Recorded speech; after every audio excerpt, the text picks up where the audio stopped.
Hi everybody, this is Deb. I want to just have a talk with you this morning about, God gives you a brain and you can critically think for yourself. You don't need somebody to tell you that you need to sit underneath my teaching because I have absolute truth. People like John Alley are dangerous because they are covert narcissists. They are people that use extreme emotion and sympathy to draw you in. I've watched his videos and I know what he's doing. He wants to make you feel sorry for him. He wants you to make you feel that you should trust him because he looks like the good guy. John Alley is a narcissist. He wants the attention, and that's why however old man he is, whether he's 70 or 80 or however old he is, why would somebody that old get on the internet and constantly talk about himself and his tall stories? It's interesting that you do not see his wife Hazel too much because he usually tells her just to shut up. Okay, that is what happens with these people that are in these word of faith type movements. The wife is usually told to shut up. Or in other incidences, the wife is told, you're alongside with me, and we just got to turn this into a money-making racket. John Alley is using guilt by association techniques to lure people into thinking that they can speak these words and get what they want out of Jesus. God is sovereign. It has to do with what he says goes. We pray, we ask for those things, but we do not sit there and tell people, come on, guys. I mean, when you hear this stuff, you are expecting to hear it out of the mouth of Kenneth Copeland, because as crazy and stupid stuff as he said, where you can blow on COVID-19. But would you ever think that your own pastor would say that he can control COVID and put a bubble around you and your community? Do you know what this is, don't you? It's isolation. And that is dangerous, because he is not only isolating you into believing that you can do this, he's also forming with other churches to say, we're going to isolate ourselves inside and we're going to be perfectly, protected underneath this idea of a wall of fire. Taking that out of context, because the wall of fire, there is no wall of fire, and he uses the two cherubims at the front of the entrance of the gate by Eden, and he says that's the same. No, it's not. You don't summon angels. You don't do those things. And when you are told things like this and people believe this, then some people actually go out there and burn a wall of fire around their house.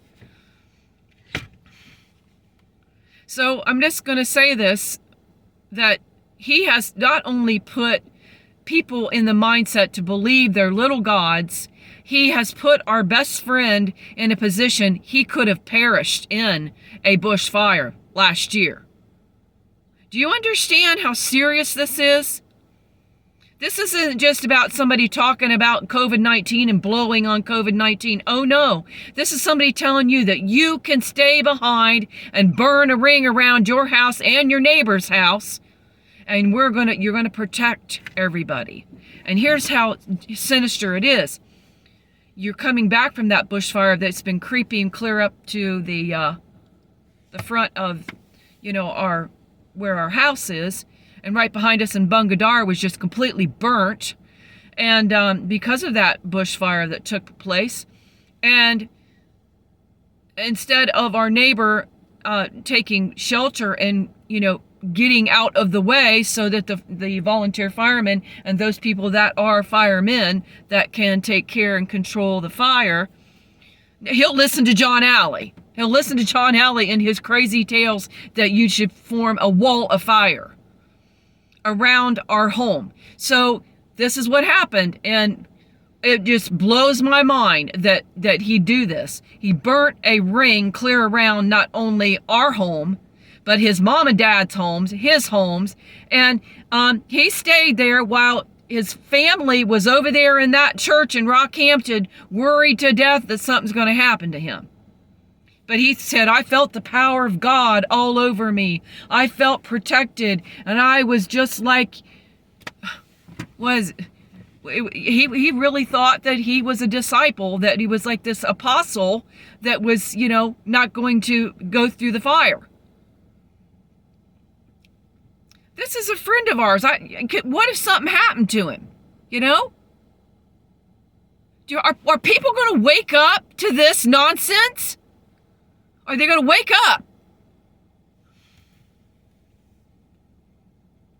And to have your best friend and people that you truly love they've been there, they was there, like I said, they was there at our wedding. They was there after our wedding. They helped build our house on their property because, see, my husband sold him that property. And so they said, well, you can build. No problem. And so, we graciously took that offer. We built.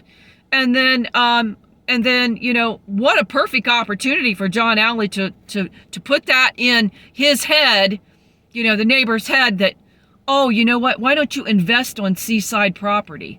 Because, see, if whatever you speak, you can have. But it backfired, didn't it?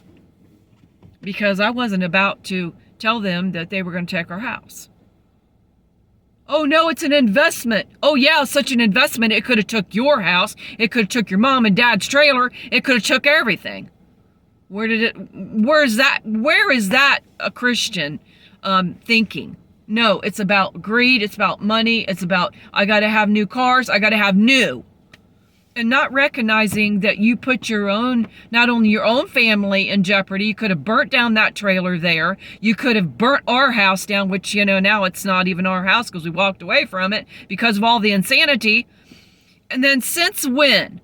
And this is the part why I never reported it. I think that whoever runs Queensland and the firearms and all that, they need to look into this. What is it with the stockpiling weapons? Why? You're a church. You're not a gun shop. You're not somebody selling guns. Why are you doing that?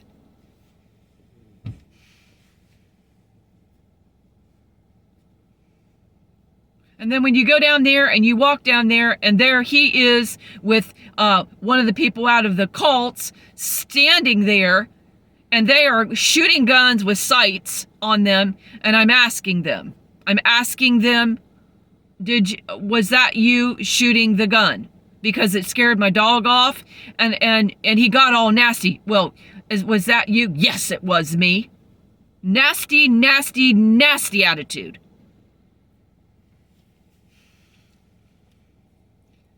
So, what do you expect, guys? What do you expect? Yeah, there's anger there, but I'm not going to stop talking about it. Want to know why?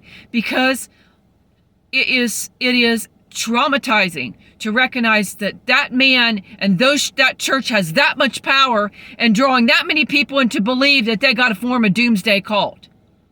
Why do you need to stockpile weapons for? What for? There's nothing wrong with having guns. I even told him that. There's nothing wrong. My dad's with the N.A.R. But why do you think you got to stockpile? Because it's doomsday prepping. I've got to do it because, see, Father John says we're going to build up the kingdom of heaven. This is the same scenario as David KORESH. You know what? And if people don't get out, you're going to be stuck in that. You are. You're going to be stuck in it. And, for me, I can talk about it now. It's been about 9 months, but my husband doesn't want to talk about it because he still thinks that, no, it was an investment.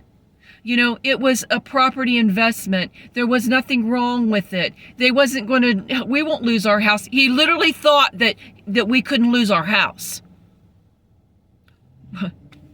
You see what happened? We lost our house anyway because he refused to see what really happened. Now he's sitting over here with no job, no truck, doesn't have his tools, and he's wondering why why he's over here. And will he get back to Australia? I don't know. Will he get to see his family? I have no idea. But this nonsense where people think that I can do what I want with all I have to do is speak something into existence. Well, you know what? You are playing God, John Alley. You really think that you're God. You think that you can control Cyclone Marcia? You think you can control bushfires now? No. You're a liar and you're a false teacher, and you need to stop it. And I don't know where that went crazy. It looks like somewhere between 2020. It looked like right before the COVID hit, and then all of a sudden, oh, now we're going to get on the internet and we're going to say that we control COVID and we control the weather in Queensland. Oh, good luck with that.